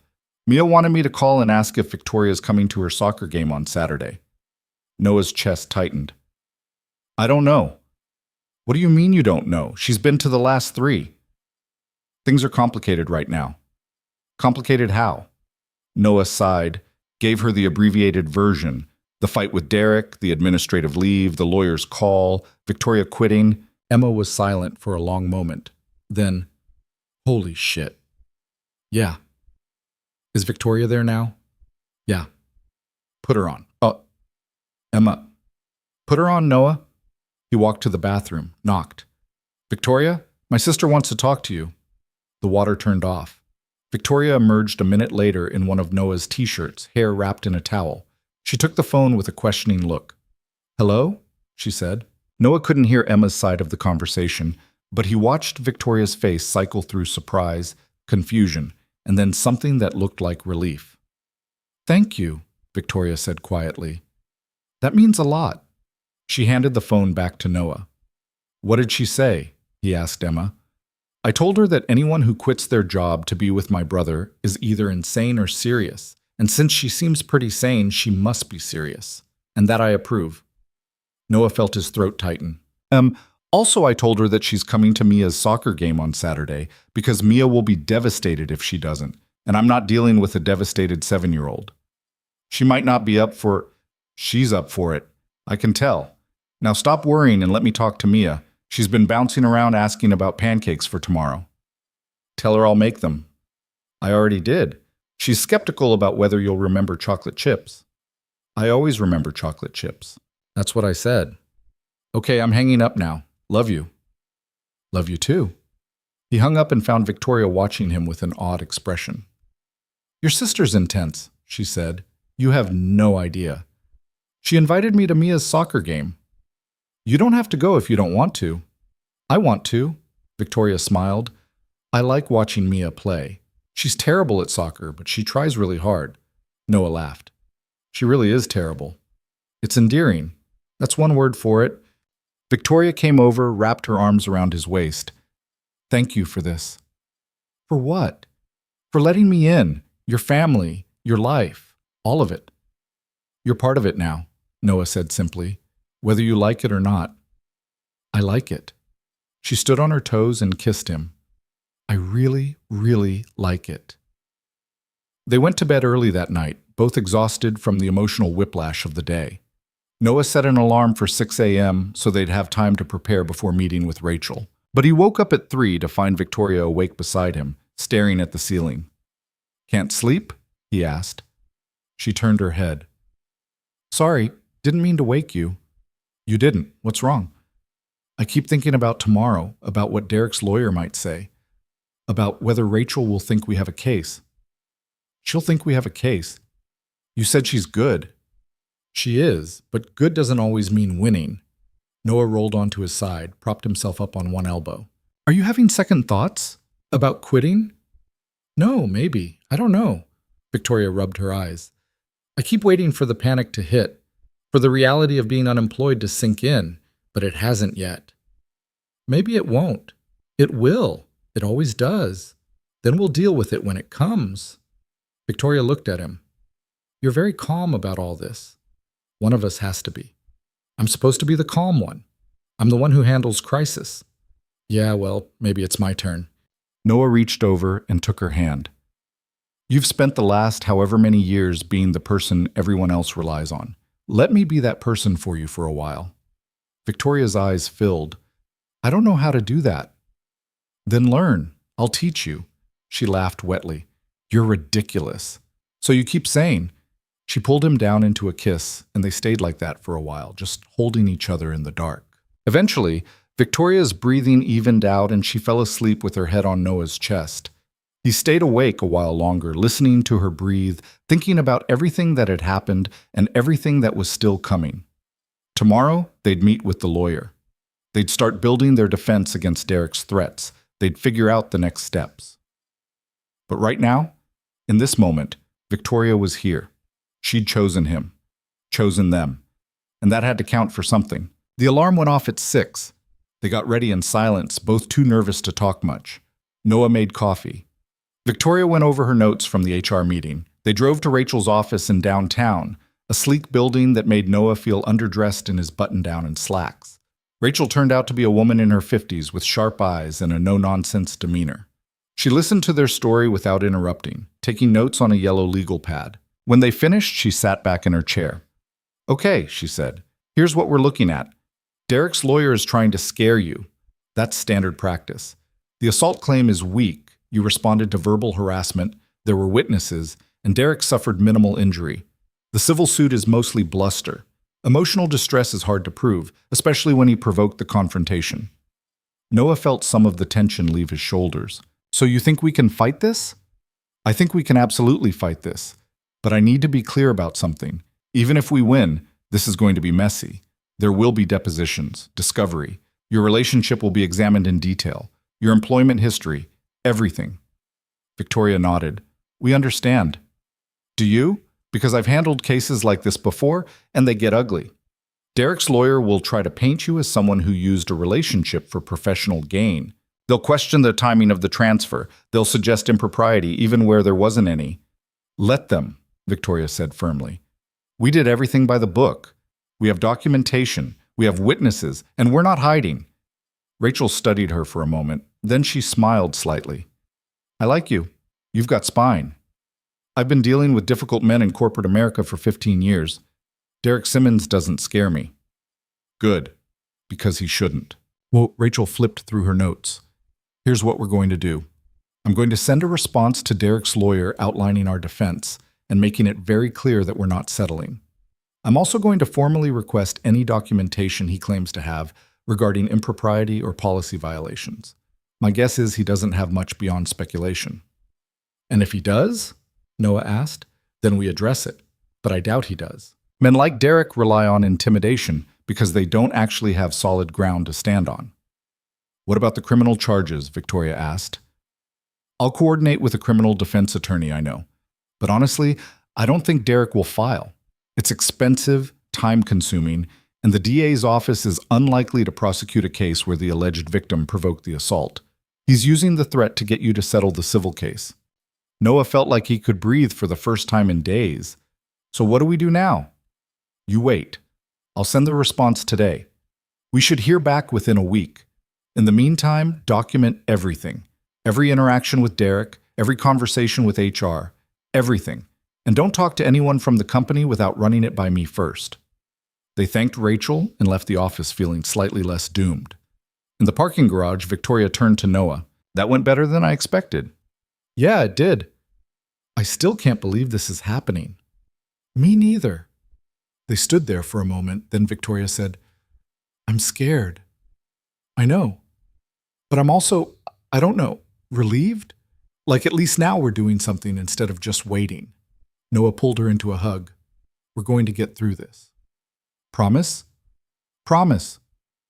They drove back to Noah's apartment, and for the first time in days, the future felt a little less terrifying. That afternoon, while Victoria was on her laptop sending emails to potential consulting clients, Noah got a call from Janet at HR. "Mr. Bennett, I wanted to update you on the status of your leave." Noah's heart rate spiked. "Okay." "We've reviewed all the statements and documentation, including Ms. Hale's testimony. We've also spoken with the witnesses who came forward regarding Mr. Simmons' comments. And we've determined that while your response was inappropriate, the provocation was significant. We're lifting your administrative leave effective immediately. However, you'll need to complete a workplace conduct seminar, and this incident will remain in your personnel file." Noah couldn't speak for a moment. "So I'm not fired?" "You're not fired. We expect you back on Monday." "Monday. Okay, thank you." "You're welcome.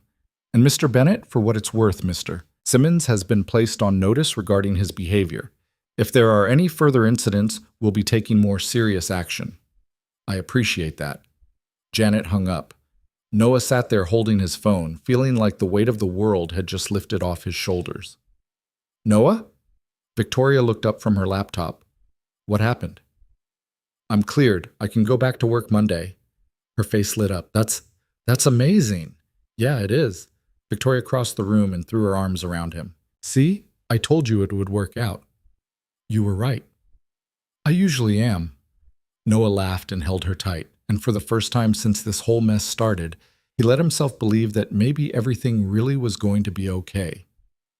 That night, they celebrated with pizza and a movie that Mia picked out when she got home from school. Something animated and chaotic that neither Noah nor Victoria really followed, but Mia loved every minute. Afterward, when Mia was in bed, Victoria said, I got a response from the tech startup. Yeah? They want to meet next week. Talk about a potential contract. That's great. It's different from what I'm used to. Smaller scale, more hands-on. But I think I might like it better. Noah smiled. You're going to be great at whatever you do. You don't know that. Yeah, I do. He pulled her onto the couch beside him. You're Victoria Hale. You don't know how to be anything less than great. She rested her head on his shoulder. I'm unemployed, Victoria Hale now. Temporarily unemployed. Soon to be successful consultant Victoria Hale. You're very optimistic about my career prospects. Someone has to be. Victoria laughed softly. Then she said, I'm glad I quit. Yeah? Yeah, I didn't realize how much I needed a reset until I actually did it. It's terrifying, but it's also freeing. Like I get to decide what comes next instead of just following the path someone else laid out. What do you want to come next? Victoria was quiet for a moment. Then she said, This. More of this. You and Mia and figuring out how to build something that's mine. Ours. Noah kissed the top of her head. Sounds perfect to me. They sat there in comfortable silence until Victoria's phone buzzed. She checked it, then showed Noah the screen. A text from Rachel. Sent the response to Derek's lawyer. Let's see what he does now. Here we go, Victoria said. Here we go, Noah agreed.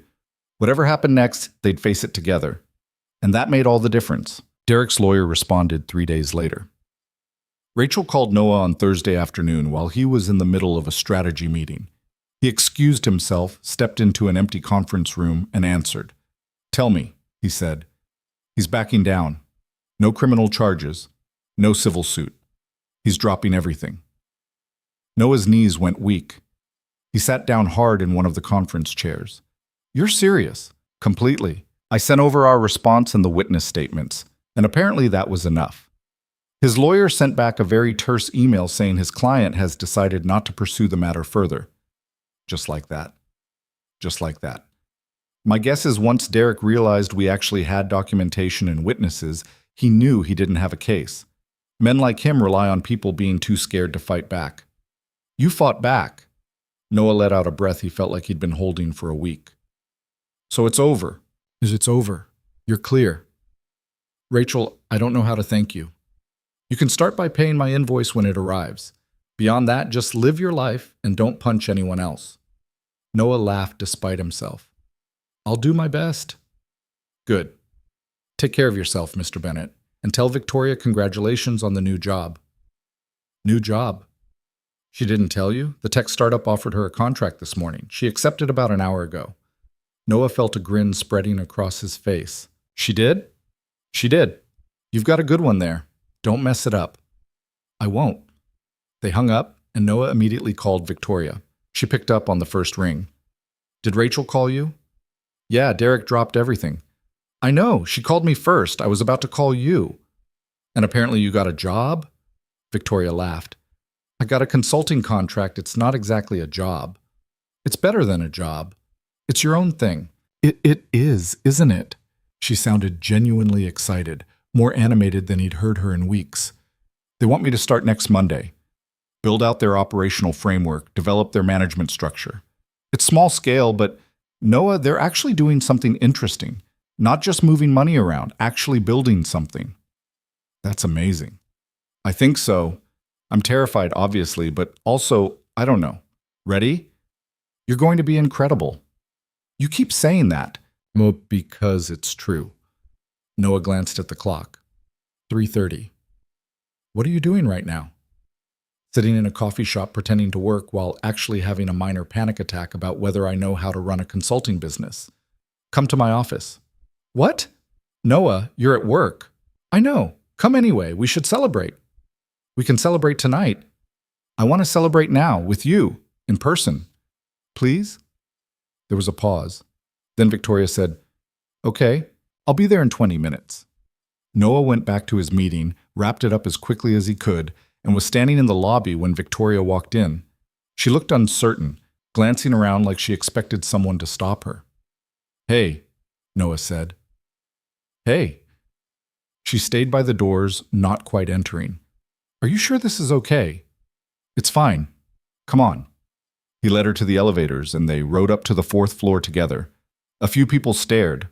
A few whispered, but nobody said anything, and by the time they reached his desk, Noah realized he didn't care who was watching. This is weird, Victoria said, looking at his cubicle. Being here and not being here. You miss it? Not even a little bit. She smiled. Is that bad? That's honest. Marcus Chen appeared around the corner, saw them, and stopped. Hail! Didn't expect to see you here. Just visiting, Victoria said smoothly, congratulating Noah on the project lead position. Marcus's eyebrows went up. You heard about that? Word travels. Clearly, Marcus looked between them, and something that might have been approval crossed his face. Well, good. Bennett's doing solid work. We're lucky to have him. You are, Victoria agreed. After Marcus left, Noah turned to Victoria. You handled that well. I've had practice. She glanced around. Can we get out of here? This is bringing back memories I'm not particularly fond of. Yeah, let's go. They left the building and walked 2 blocks to a park Noah sometimes ate lunch in, found a bench under a tree and sat down, neither of them saying anything for a moment. Then Victoria said, I can't believe it's actually over. Me neither. Derek just gave up because he knew he'd lose. Still, I expected more of a fight. Noah took her hand. Maybe he realized we weren't worth the trouble. Or maybe his lawyer told him he was being an idiot. That too. They sat in comfortable silence, watching people walk by. A woman with a stroller, a guy on a skateboard, 2 teenagers sharing earbuds. I'm starting to think we might actually be okay, Victoria said quietly. Yeah? Yeah, you've got your job, I've got a contract. Derek's gone. We made it through the worst of it. We did. Victoria turned to face him. So what now? What do you mean? I mean, what do we do now?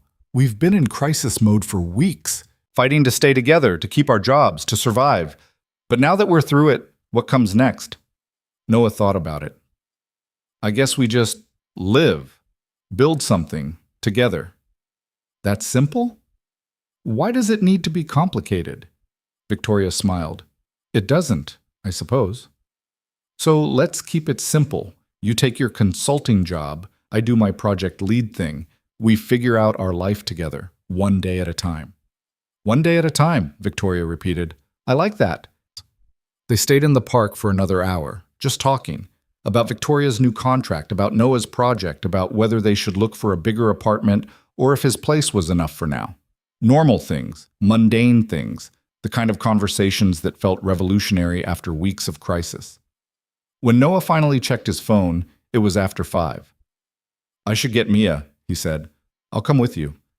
They picked up Mia from after-school care together. She came running out when she saw them, backpack bouncing. Victoria, you're here. I'm here. Are you coming home with us? Victoria glanced at Noah, who nodded.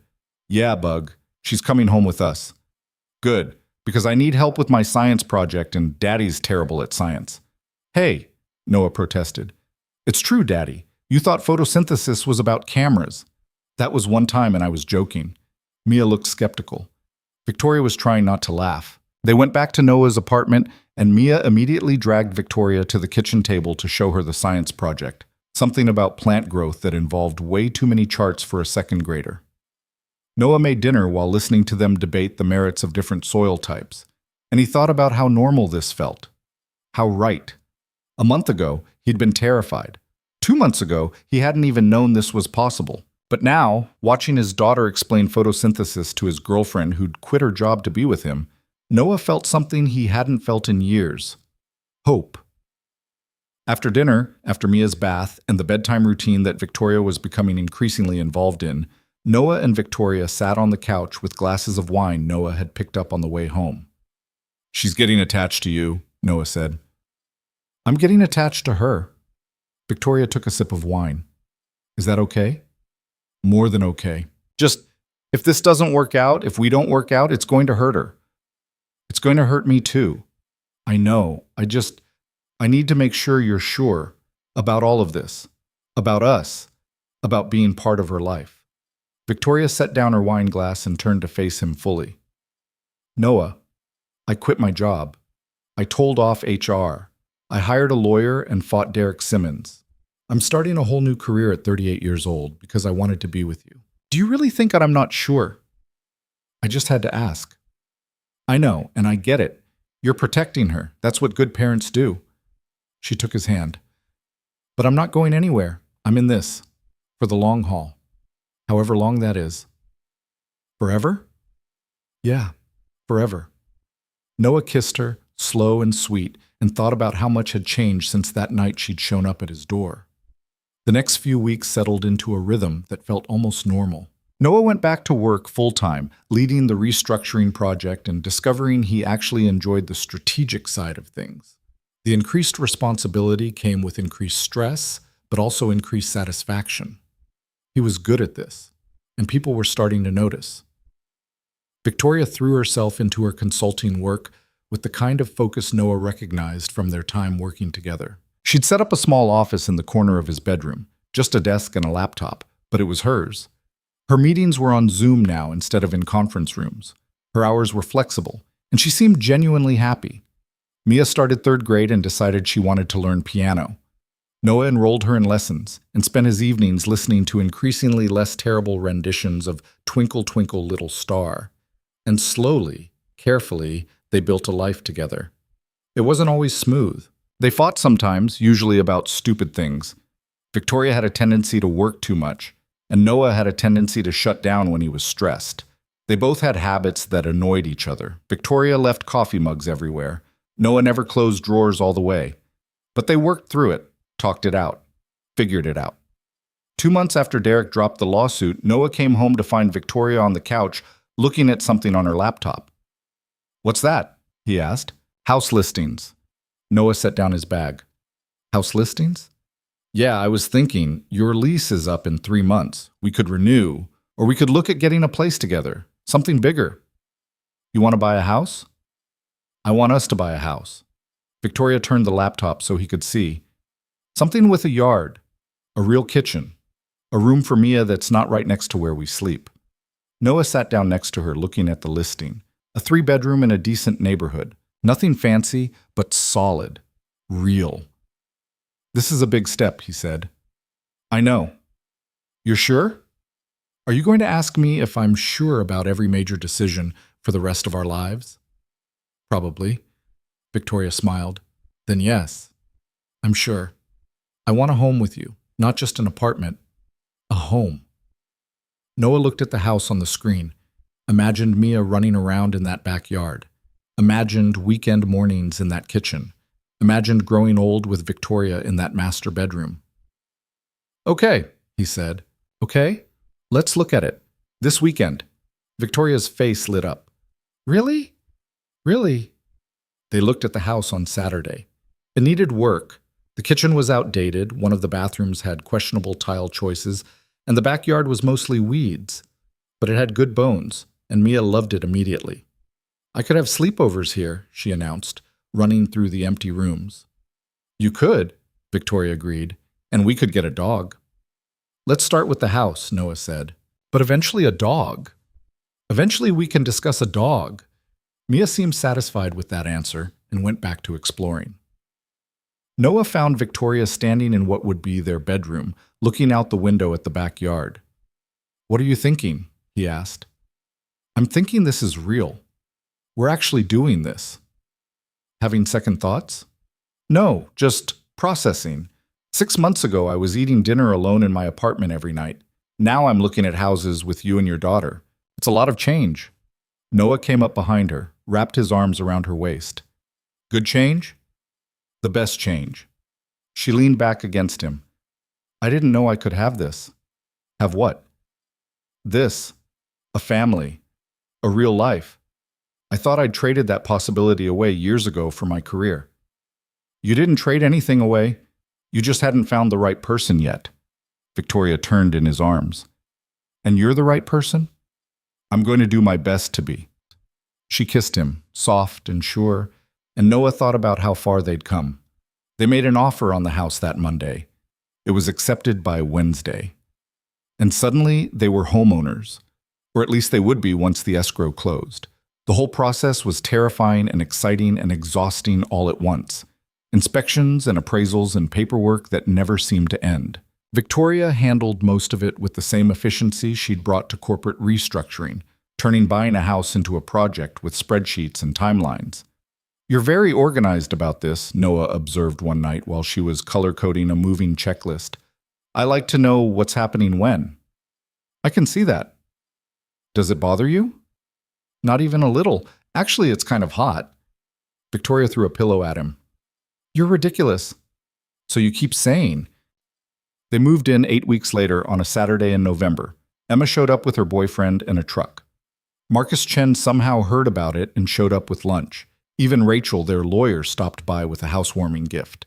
By the time the sun set, they were surrounded by boxes and a house that was theirs, and Mia was already making plans for where her piano would go. I can't believe we did this, Victoria said that night, after Mia was asleep and they were sitting on the floor of their empty living room surrounded by unpacked boxes. We did. We bought a house. We did that too. Victoria looked around. It's going to be a lot of work. Painting, fixing things, making it ours. Yeah.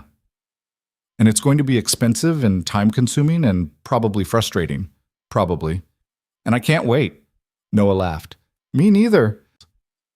They spent the next few weeks settling in, painting walls, hanging pictures, arguing over furniture placement. Mia helped enthusiastically, mostly by getting in the way and offering strong opinions about everything. Victoria's consulting business continued to grow. The tech startup loved her work and referred her to 2 other companies.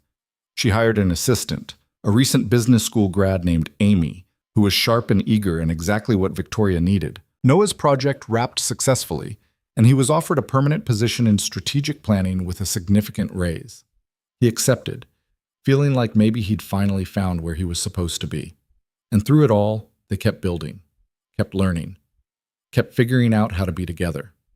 3 months after moving into the house, Noah woke up early on a Saturday to find Victoria already awake beside him, staring at the ceiling. You okay? He asked. I've been thinking. About? Us. This. Everything. Noah's stomach clenched. That sounds ominous. It's not. I want to make sure we're on the same page about something. Okay? Victoria turned to face him. I love you. I love Mia. I love this life we're building, and I want to make it official. Noah's brain stuttered. Official how? I want to marry you. The words hung in the air between them. You want to marry me, Noah repeated. Yes. I know it's fast. I know we've only been together less than a year, but I'm 38 years old, Noah. I know what I want, and I want this. I want you, forever. Noah stared at her. Are you proposing to me? I guess I am. That's very progressive of you. Is that a yes? I don't have a ring to give you. I don't need a ring. I need an answer. Noah cupped her face with both hands. Yes. Of course, yes. Victoria's eyes filled. Yeah? Yeah, I want to marry you too. I was just waiting for the right time to ask. When were you planning to ask? I don't know. Christmas, maybe? I was going to get a ring and make it romantic. This is romantic. We're in bed at 6 in the morning. You're proposing in your pajamas. And it's perfect. Victoria kissed him. So we're doing this? We're doing this. When? Whenever you want. Victoria smiled. How about spring? Small wedding. Just family and close friends. Sounds perfect. They told Mia over breakfast. She took the news by asking if she could be the flower girl, and if this meant she could finally get a dog. "One thing at a time, Bug," Noah said. "But you're getting married. That's a big thing. A dog is a small thing." "Dogs are not small things." "Some dogs are literally small things, Daddy." Victoria was laughing so hard she had tears in her eyes.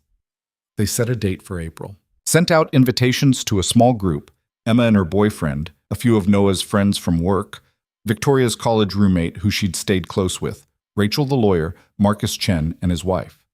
No big ceremony, no fuss, just them, making a promise in front of the people who mattered.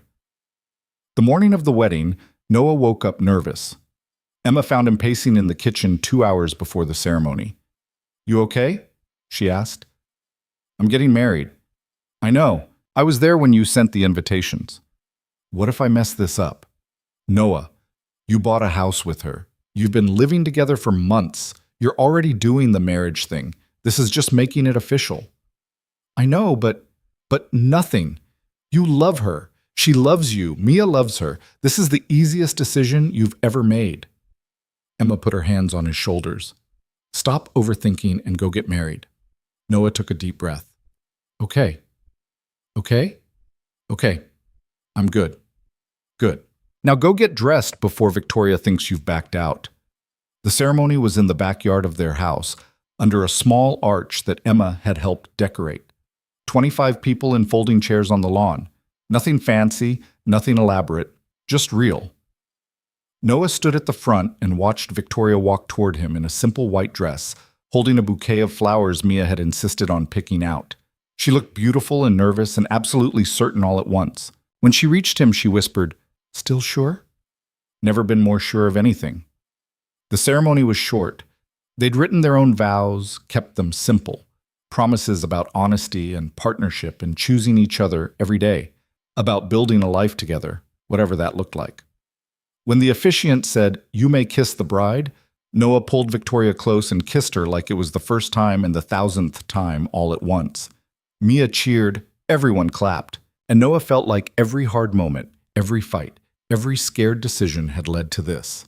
The reception was in their living room, which was too small for 25 people, but they made it work. Food from their favorite Italian restaurant. Music from a playlist Victoria had spent 2 weeks perfecting. Dancing in a space meant for furniture. At one point, Noah found himself in the kitchen with Emma. "So," she said, "married life. How's it feel?" "Exactly the same as yesterday, but also completely different." Emma smiled. "That's weirdly accurate. You'll find out eventually." "Is that your way of saying you approve of my boyfriend?" "I'm saying he makes you happy. That's all that matters." "Look at you being all mature and wise." "Marriage does that to you, apparently." Emma hugged him. "I'm proud of you, you know." "For what?" "For fighting for this. For not giving up when it got hard. For building something real." Noah's throat tightened. "Thanks, Em. Now go dance with your wife before she thinks you've abandoned her." Noah found Victoria in the living room, talking to Marcus and his wife about consulting work. He took her hand. "Dance with me?" She smiled. "Always." They swayed in the middle of their too small living room while their friends and family watched, and Noah thought about the night she'd shown up at his door. How impossible this had all seemed. How certain he'd been that they'd never make it work. He'd been so wrong. "What are you thinking about?" Victoria asked. "How lucky I am." "That's very sappy." "I'm allowed to be sappy. I just got married." Victoria laughed and rested her head on his shoulder. "I love you." "I love you too." They danced until the song ended, then kept dancing through the next one, and the one after that. Later that night, after everyone had left and Mia was asleep upstairs, and the house was finally quiet, Noah and Victoria sat on their back porch. "We did it," Victoria said. "We really did. No more crisis, no more fighting to prove we're allowed to be together. Just us." "Is that enough?" Victoria looked at him. "It's everything." Noah pulled her close, and they sat there in the dark, listening to the sounds of their neighborhood settling for the night. A year ago, Noah had been a single dad working a job that was fine, but not fulfilling. Eating dinner alone most nights, convinced this was as good as it got. Now he was married to a woman who'd walked away from her entire career to be with him. living in a house they owned together, raising his daughter with someone who loved her like she was her own. It wasn't perfect. They still had fights and stress and moments where everything felt like too much. Victoria still worked too much sometimes. Noah still struggled with letting people in. Mia still hadn't given up on the dog campaign, but it was real and honest and theirs. "Hey," Victoria said, breaking the silence. "Yeah? Thank you." "For what?" "For seeing me, for fighting for us, for making me believe I could have this." Noah kissed her temple. "Thank you for knocking on my door. Best decision I ever made. Second best. What's the first?" "Marrying me." Victoria laughed. "You're ridiculous." "So you keep saying, Mrs. Bennet." "I like the sound of that." "Me too." They sat there until late, just being together, and Noah thought about all the choices that had led them here, the risks, the fears, the moments of absolute terror that this would all fall apart. But they'd made it. Through the gossip and the lawsuits and the career changes and the doubt. They'd chosen each other, over and over again, until choosing each other became the easiest thing in the world. And that Noah realized was what love actually looked like. Not the fairy tale, not the perfect story, just two imperfect people who decided they were better together than apart, who fought for each other when it would have been easier to walk away, who built something real out of a midnight knock on a door and a moment of terrified honesty.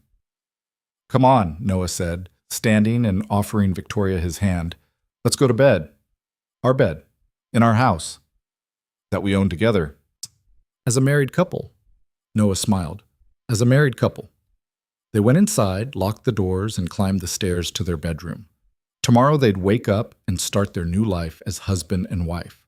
There would be work and responsibilities and probably another conversation about the dog. But tonight, they were just Noah and Victoria. Together. Finally. Completely. Honestly together. And that was more than enough. It was everything.